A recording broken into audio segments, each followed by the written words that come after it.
Cette semaine, on parle du petit deuil qu'on vit quand son créateur de contenu préf a comme trop de succès. On se demande pourquoi les bars sportifs féminins poussent comme des champignons. Et on invite notre collègue Antonia Juarez, chef de contenu éditorial pour Période Libre, notre plateforme sur la vie étudiante, pour jaser de ses derniers contenus viraux. Bienvenue au Balado Urbania, où chaque semaine, on vous présente des histoires que vous avez peut-être pas vues passer, mais qui font réfléchir autant qu'est-ce qui fait la une. Yes! Moi, c'est Flo, et j'ai honte de l'admettre, mais j'adorais les Shaytards quand j'étais au secondaire. J'ai tellement besoin de savoir c'est quoi, là. C'était comme une famille, je pense, il y était 5, c'est des Américains, ils habitaient en Ohio, puis ils étaient super populaires aux États-Unis, puis j'écoutais ça religieusement. C'était juste des vlogs de genre vie de famille. C'est sur YouTube? Ouais. J'ai aucune idée c'est quoi. Pourquoi je sais pas c'est quoi? Ben, en plus, il y a eu comme une petite controverse, là, parce que, en tout cas, il s'est passé de quoi d'un peu whack. Je pense que le père de la famille, je veux pas dire n'importe quoi, mais bref, ça a mal fini, cette histoire-là de Shaytards. Ils ne sont plus ce qu'ils étaient. Hey, ça sonne red flag, ce que oui. tu me racontes. OK. Moi, c'est Gab, et je ne connais rien des règlements du football, même si ma blonde me les a déjà expliqués 3 fois. #femme! Gab a aussi des faux ongles roses aujourd'hui. Oui, je suis dans ma pink era. Faut aller sur YouTube pour voir ça. Oui, mais maintenant, en fait, si vous écoutez le balado sur Spotify, vous avez aussi accès à la version vidéo. C'est vrai, ça, c'est vraiment cool. Toutes mes couleurs d'ongles différentes selon les semaines. Qui fait avec le borette. Oui. Oui. Matching! C'est à toi cette semaine de commencer. Oui. Cette semaine, c'est ça, je voulais qu'on parle d'un drame qui se produit en ligne à répétition, mais dont on ne parle pas. Voir son créateur de contenu préféré avoir tellement de succès qu'il est plus relatable. Ah. J'ai pas trouvé de bonne traduction pour ce mot-là, d'ailleurs, relatable. On s'identifie plus à lui. Voilà. Je sais pas toi, mais moi, il y a peu de choses qui m'excitent plus que de découvrir un créateur de contenu qui est pas encore populaire, mais qui clairement va le devenir. Il y a quelque chose de vraiment authentique puis naïf dans ses contenus. C'est filmé genre dans sa chambre d'adolescence, avec les moyens du bord. C'est un peu cringe, c'est souvent très sans filtre. T'arrives pas à dire exactement pourquoi, mais t'adores ses contenus, puis là, t'en parles à tout le monde, puis c'est genre « Hey, moi, je le suivais à ses débuts. » de cette personne-là. Puis là, comme de fait, ça se met à marcher, ses affaires. Il y a de plus en plus de vues sur ses vidéos. Lui-même, il dit, il n'en revient pas. Puis là, un beau matin, tu te réveilles. Qu'est-ce qu'il n'y a pas dans ton feed? Un contenu sponsorisé. Puis là, tu te dis, ben tant mieux. Get That Bread, mon créateur préféré. Puis le mois d'après, un autre partenariat. T'es comme, OK. L'année suivante, il emménage dans un condo neuf. Là, t'es comme, OK. D'une autre année, il a lâché sa job de merde pour se consacrer à la création de contenu à temps plein. Il conduit un char de l'année. Puis ses amis, c'est tous des influenceurs. Oui. Bref, l'époque où tu étais capable de te voir dans le dit créateur de contenu est définitivement terminée, puis tu commences vraiment à décrocher. Là, moi, cette semaine, j'étais contente d'apprendre que c'est une expérience que je partage avec beaucoup d'autres internautes, puis que ce qu'on a en commun, c'est qu'on se sent un petit peu trahi. Comme si la promesse que nous avait fait notre créateur de contenu, bref, de pour une fois représenter la normalité, la banalité, ben, elle tient plus. C'est pas, mais des fois, l'ascension vers le succès d'un créateur de contenu, ce qu'elle envoie comme message, c'est un peu « Hey, on le sait toutes qu'une vie ordinaire, avec une job ordinaire, mais qui paye les billes, avec des amis ordinaires, dans une maison ordinaire, il n'y a personne qui veut ça. Check-moi, tu pensais que j'étais bien, puis ça te réconfortait de me voir me satisfaire de la vie ordinaire, d'une vie ordinaire qui ressemble un peu à la tienne. Mais non, on aspire tous à mieux. Et moi, j'ai réussi à me sortir de ça. J'ai, comme il est rendu un Pokémon, là. Oui, c'est ça. Évolué, oui. Puis ça fait que c'est ça, tu peux plus te projeter puis te voir dans cette personne-là. Puis il y a beaucoup de créateurs de contenu, moi surtout sur YouTube, desquels je suis nostalgique de comme leur début. Genre, hey, tu te rappelles-tu quand Best Dressed? Je sais pas si tu je sais c'est qui Best Dressed, je l'aimais. Il y a eu une réaction dans la salle aussi. Oui. Mais quand Best Dressed, elle faisait comme des vidéos un peu crafty, full créatif, dans son petit appartement un peu miteux à New York. Puis là, soudainement, un jour, c'était comme plus ça. Oui, là, c'est parce qu'elle a fait une vidéo, genre, je déménage à mon nouvel appartement, puis là, tu sais, c'est quoi les loyers à New York, là? C'était clairement, tu te dis, OK, ouais, elle fait de l'argent avec YouTube, là. T'es genre, Best Dress, on se comprend plus. Ouais, je suis pas là. Ben, en fait, beaucoup d'influenceurs, mettons, moi, je suis quand même des créateurs de contenu mode ou lifestyle, puis à un moment donné, tu te dis, ah, ben là, c'est que au début, je les suivais pour leur inspiration déco dans leur appartement, mais à un moment donné, tu réalises qu'ils reçoivent tellement de choses gratuites aussi que là, c'est plus atteignable. Leur sofa, mettons, là, est neuf. Tout est neuf chez eux. Tout a été envoyé par des brands. C'est la même chose pour les vêtements. Puis là, je peux plus me projeter dans son style parce que je pourrais jamais me le payer. Mais cette personne-là non plus ne pourrait pas se le payer pendant un temps avant qu'elle devienne influenceur, mettons. Ben non, puis c'est cette période-là, pourtant, qui a fait en sorte que beaucoup de gens se sont intéressés à elle, tu sais. Oui. Parce que ça représentait un peu ta vie, tu sais, quand tu voyais ses contenus, bref. Puis je sais pas si tu as vu passer sur les réseaux sociaux les 9 to 5 influencers. Genre, à mon 9 à 5. Ah non, une journée dans ma vie au bureau, genre. Il y en a beaucoup en marketing qui font ça, là. Ouais. Il y a un gars aux États-Unis, je pense, aux États-Unis, qui s'appelle Hobbs, H-U-B-S, qui... Ça a été un peu controversé, là, mais c'est ça. Lui, il est devenu populaire parce qu'il faisait des vlogs de lui qui avait une vie 9 à 5 de bureau super plate. Puis, les gens adoraient ses contenus parce qu'ils étaient comme « Oh my God, moi aussi, c'est ça ma vie. » Puis c'est quoi? C'est plate. Puis genre... J'envoie des emails, je vais boire de l'eau. C'est ça. Ouais. Puis c'est correct. Genre, on peut-tu normaliser le fait que, genre, tu peux te satisfaire de ça, puis qu'il y a d'autres choses que le travail dans la vie, bref. Puis là, il est devenu tellement populaire à cause de ses contenus comme ça que il est devenu comme influenceur à temps plein. Puis là, il a lâché sa job de bureau plate pour être influenceur. Puis là, il fait maintenant des vlogs dans le même style qu'il faisait avant. Mais là, c'est sa nouvelle vie d'influenceur. Mais on s'en crise de sa vie d'influenceur. Ben, c'est ça. Puis les gens étaient comme, yo, c'est pas pour ça qu'on était là, tu sais. Genre, la promesse tient plus. Puis ça les a un peu insultés. Puis les gens, son audience s'est sentie comme rejetée puis trahie par ça. Hey, il y a une comédienne, là, c'est un peu hors sujet, mais je m'en souviens plus de son nom, qui fait des vidéos sur TikTok. Peut-être que tu les as vues. Puis c'est comme une journée dans ma vie de comédienne. Mais tu sais, c'est pas une comédienne genre Catherine Saint-Laurent, mettons. Elle est pas super connue, là. Elle fait... Tu sais, je pense qu'elle travaille, mais elle travaille pas à temps plein sur des séries télé, mettons. Donc, elle a beaucoup de journées où elle fait un peu rien. Puis c'est ça, la vie de comédien, souvent, c'est que tu as un contrat de 4 jours, ça paye ton mois, puis le reste du mois, tu prépares des auditions, puis tu chilles un peu chez vous, puis... C'est des blitz. C'est drôle, là. C'est, mettons, je me réveille, je me fais un café, je vais prendre une marche. J'attends que mon agent m'appelle. C'est vraiment... Ça, je trouve que ça déglamourise un peu la vie de comédien qu'on s'imagine. Parce que la plupart des gens qui pratiquent ce métier-là, c'est ça leur vie, c'est pas genre être sur des plateaux à tous les jours, puis là, tout le monde en parle. C'est ça, puis ça fait du bien de voir ces contenus-là. Oui, la vraie vie. Oui, s'il vous plaît. Fait que j'espère pour cette comédienne qu'elle va percer, mais en même temps, non, parce que j'aime ça. Mais je trouve qu'il y a beaucoup de créateurs de contenu que leurs affaires, ça va bien, qui ont compris ça. Que rester dans quelque chose de simple, d'authentique, de pas compliqué, c'est ce qui va rejoindre les gens. Genre, le podcast de Emma Chamberlain, c'est elle qui est couchée dans son lit puis qui parle à la caméra sans montage. Ben, quand on sait qu'elle est millionnaire, là, cette fille. Oui, on sait, mais tu sais, mettons, ben, elle en parle là, elle a fait plein d'entrevues avec le Vogue là-dessus. Là, puis, tu sais, genre, on le sait là, que son lifestyle, il est un peu fou. Mais c'est. Balado, c'est vraiment comme si tu jasais avec elle couchée dans son lit. Genre, il y a de quoi de. Tu sais, c'est le fun de voir le monde vivre de quoi qui ressemble d'authentique. Oui, c'est ça. Mais on voit toujours la mise en scène, là, je pense qu'on la remarque toujours sur les réseaux sociaux. Puis des fois, c'est apprécié, puis des fois, ça gosse. Je pense que c'est la fausse authenticité qui gosse. Oui, c'est ça. Pas dans la mise en scène. On apprécie une mise en scène élégante, là, mais... Tout ça pour dire que c'est un peu un art de rester ordinaire, je pense. Rendre l'ordinaire extraordinaire. C'était un moment où je pluguais le slogan en bannière. À toi, Gab. Florence, si je te dis soccer féminin, pinte de bière et lumière tamisée, tu penses à quoi? Je parle pas ici de mon historique de dating, mais bien de la montée en popularité des bars sportifs féminins. Oui. Ben oui, les bars sportifs par et pour les femmes où on diffuse exclusivement du sport féminin apparaissent pas mal partout aux États-Unis en ce moment. Avant 2025, on en comptait 6 au pays, mais selon NBC News, l'offre devrait s'étendre à 24 d'ici la fin de l'année. Let's go! Ici, à Montréal, on peut assister à des événements du Nadia, un organisme qui diffuse des matchs des Roses ou de la Victoire dans plusieurs bars de la ville. Là, fait qu'ils n'ont pas de lieu fixe encore. Apparemment, ils veulent en ouvrir un, mais c'est pas fait encore. Ils sont comme en mode test. OK. Puis ce qui relie tous ces endroits-là, c'est une volonté de créer une expérience inclusive dans un espace accueillant où les gens ne sont pas obligés de connaître des statistiques par cœur ou même les règlements du hockey pour venir avoir du fun. Faut dire que le sport féminin a le vent dans les voiles en ce moment. Les matchs de la Ligue professionnelle de hockey féminin sont diffusés à la télé nationale.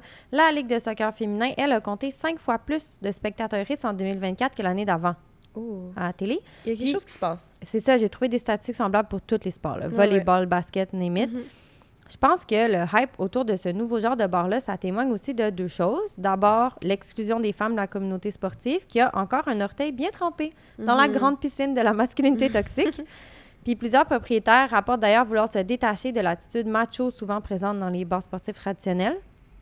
Ensuite, puis je finis là-dessus, de l'importance de tiers-lieux, donc d'espaces physiques de rassemblement pour, entre autres, la communauté LGBTQ. Je ne vais pas généraliser, mais on se doute qu'il y a beaucoup de femmes queer parmi les propriétaires de bars sportifs féminins. On a peut-être de moins en moins de bars de lesbiennes, mais au moins, on aura le Nadia pour se rassembler dans une ambiance festive entre personnes queer, particulièrement en ces temps politiques un brin déprimant. Mais c'est vrai qu'il y en avait plus des bars lesbiennes, il y en avait-tu? Il y en a de moins en moins. Là, il y a eu beaucoup d'articles dans les dernières années sur l'espèce de mort du bar lesbien, là, qu'il y a des espaces queer avec beaucoup de bars gays, mais que le bar de lesbiennes est mort un peu. Ben, ça va être des espaces alternatifs vraiment intéressants pour se rassembler entre meufs. Entre meufs, puis on dirait, moi, tu sais, je parle de ça aujourd'hui, là, legit, j'aime pas ça, le sport. C'est pas quelque chose qui m'intéresse, c'est pas quelque chose que je suis, puis c'est pas quelque chose que je tiens à aller voir, mais je suis allée à un match de hockey féminin. On avait parlé avec Naomi la dernière fois qu'elle était venue. J'aime tout de ça. Notre collègue Naomi Auger de dehors, là, puis quel thrill, non? Oui, vraiment. L'ambiance était vraiment touchante. Il y avait des petites filles avec leur père. Il y avait comme des gens, des femmes de tous les âges. Il y avait des bros ensemble. C'était cool de voir tout le monde rassemblé autour du sport féminin. Puis je pense qu'on peut faire la même chose. Moi, j'ai eu tellement le moton là, quand je suis allée voir la victoire, plein de fois, là, juste de comme regarder. Il y a comme une cam. OK, moi, je suis vraiment nouvelle au monde du sport, là, mais tu sais, genre la kiss cam, puis la cam qui se promène dans la foule, je connaissais pas tant ça. Puis là, genre de voir toutes les petites filles avec des pancartes, genre Women in Sports ou... comme, je sais pas, j'ai trouvé ça vraiment émouvant puis beau. J'étais j'étais vraiment touchée quand j'allais là-bas. Puis genre, moi aussi, le sport, ça me rejoint pas vraiment comme thème. Mais t'es-tu déjà allée voir une game de hockey, tu sais, dans un bar, c'est quelque chose?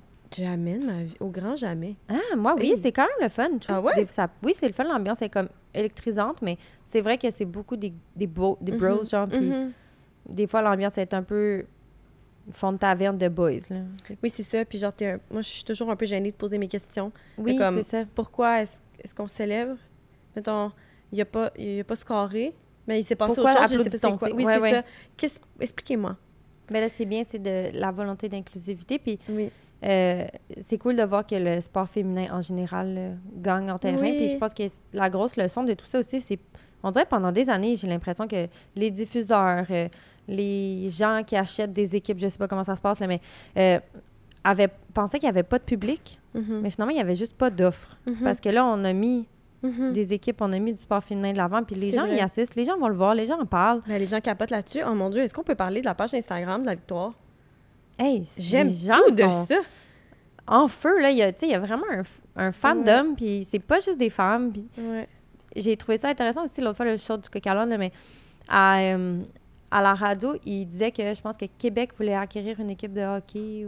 Écoutez, je suis désolée, j'ai vraiment pas la bonne information, mais ils ont précisé de hockey masculin ou de soccer masculin, je sais plus, mais ils précisaient que le sport était masculin. Puis c'était la première fois, je pense, que j'entendais ça à la radio.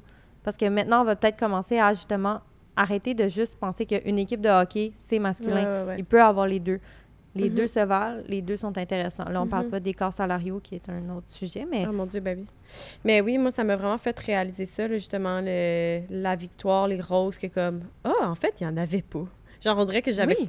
Ça passait sous le radar pour moi. Je prenais pour si les femmes arrêtaient de jouer de pratiquer le sport au cégep, mettons, ou à l'université. Puis qu'après ça, ils pouvaient aller se trouver un emploi, puis ils pouvaient pas faire de ça une carrière, à moins d'être aux Olympiques dans certaines disciplines précises.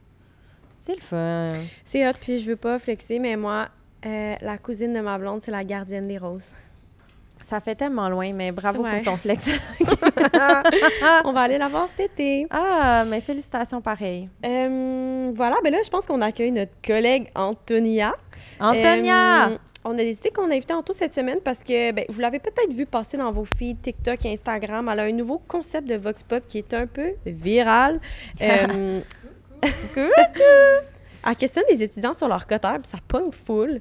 Puis on avait envie de jaser de ce concept-là, mais aussi de Vox Pop en général, parce qu'on est vraiment là, les rois du Vox Pop chez Urbania. Les pros du Vox Pop, oui. Ben, en plus, là, on avait dit, je pense que c'est comme la bonne occasion de parler de coulisses de Vox Pop, parce qu'on en voit beaucoup, surtout chez Urbania où on en produit, mais les gens savent pas comment ça se passe en arrière. On dirait que c'est simple. C'est pas simple. C'est pas si simple. Tantôt, et genre, comment ça se passe, tes tournages, toi? Attends, je pense qu'il faut que tu approches ton micro. On me dit à l'oreille.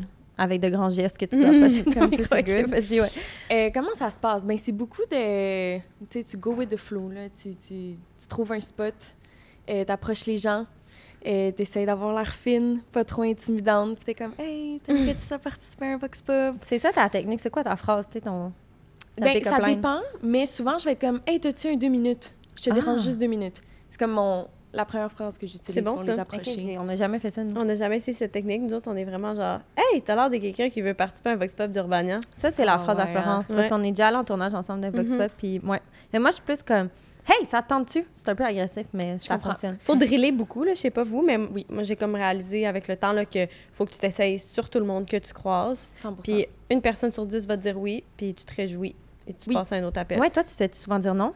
Vraiment. Vraiment souvent, mais ça fait partie de la game. Genre. Ouais. Ça fait partie d'être comme, hey, pas de stress, c'est vraiment correct, passe une belle journée. Est-ce que tu fais ignorer?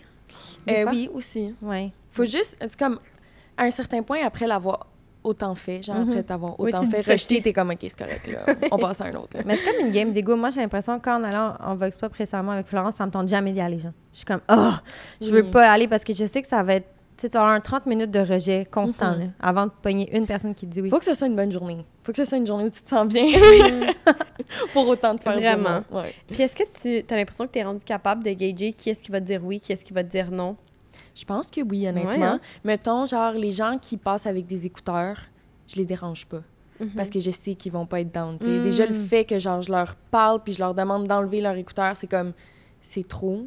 Fait que, mettons, tous les gens qui passent avec des écouteurs, je suis comme, OK, non, je vais pas y demander. Mais sinon, j'ai l'impression que c'est comme une question de vibe, genre. Je le sens ou je le sens pas. Oui, genre. L'ouverture ou la fermeture. Ouais. D'âge aussi beaucoup. Moi, je sais que les personnes de comme 40 ans et plus vont me deny assez vite, là, généralement. Mais ça vaut la peine de demander quand même parce que c'est tellement intéressant d'avoir... En tout cas, sur 495, je fais des vox pop sur les économies.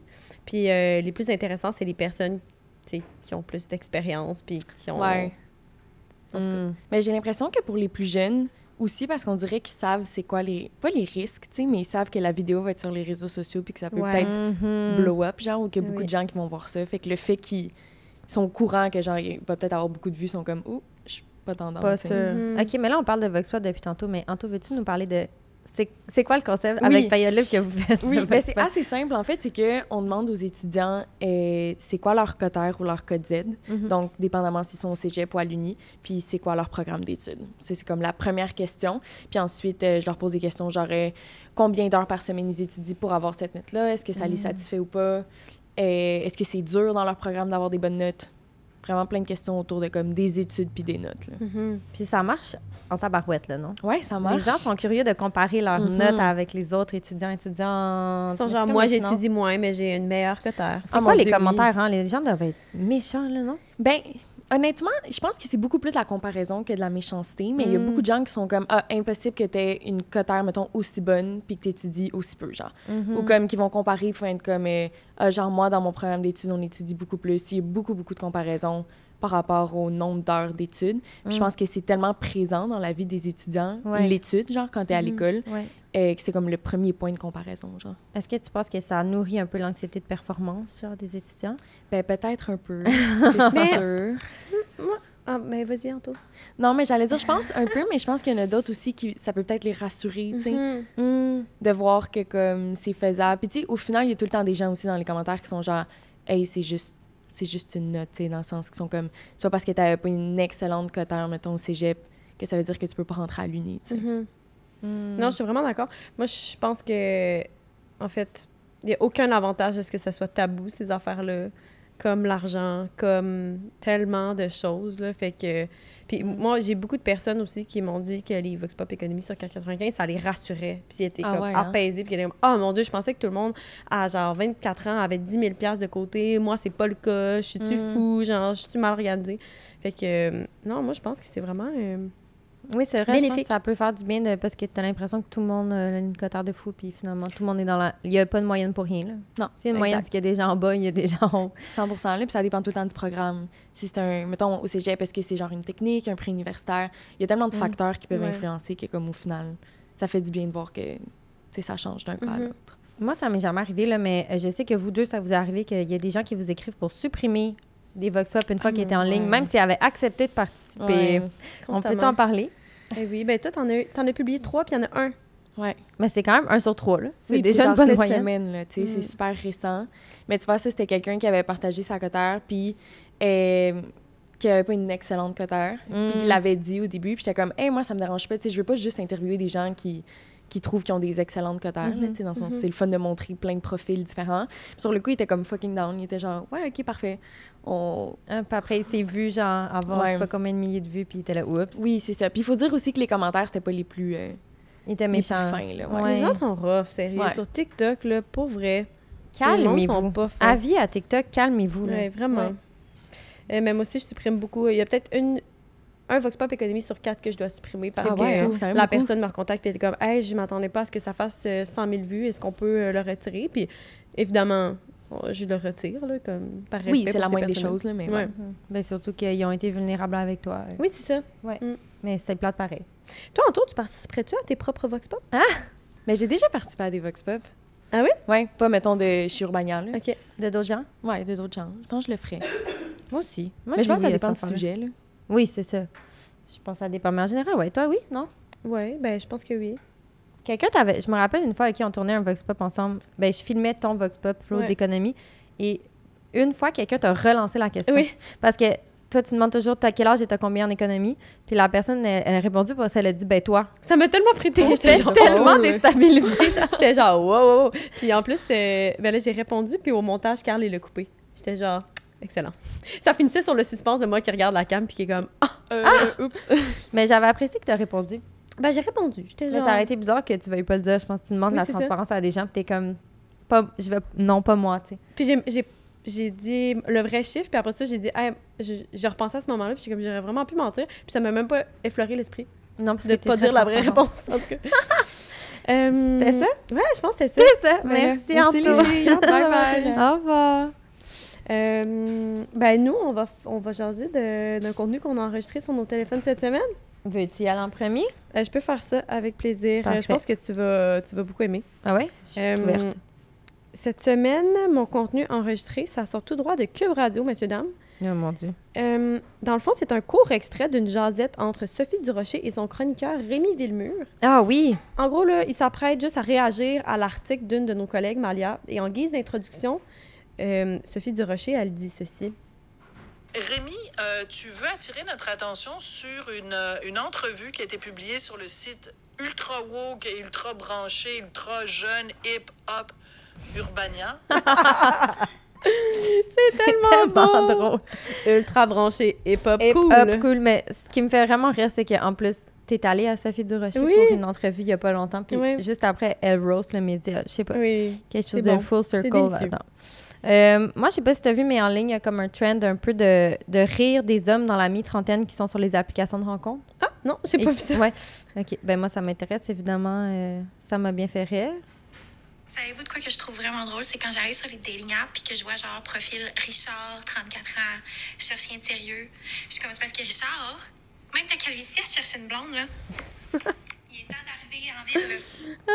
C'est le Bougie Club, la créatrice de contenu. Ben, ça me fait rire parce que c'est beaucoup des filles, justement, de mi-trentaine qui rient des hommes dans la mi-trentaine qui disent qu'ils cherchent rien de sérieux, mais sont comme... Je veux pas sortir avec toi. Fait non, c'est ça. Rien de sérieux, même non, tu sais. En tout cas, c'est bien drôle. Il y en a plusieurs ici et ailleurs. Et c'était ça pour aujourd'hui. Oui. Merci Flo, merci Anto d'avoir été là. Oui, puis si vous avez aimé ça, vous savez quoi faire. Likez, partagez, abonnez-vous pour jamais rater un épisode. Voyons donc. On le refait-le. Ça roche. Je recommence. Si vous avez aimé ça, vous savez quoi faire. Likez, partagez, abonnez-vous pour ne jamais rater un épisode. Puis pour plus de conversations éclairantes, d'histoires surprenantes et de rencontres extraordinaires, abonnez-vous au Micro-Mag d'Urbania. Je réalise que je pense que c'est moi qui le dis souvent ça. Ouais, OK. J'étais pas prête, je m'étais pas pratiquée. C'est pas grave. C'était Gab et Flo. On vous retrouve la semaine prochaine.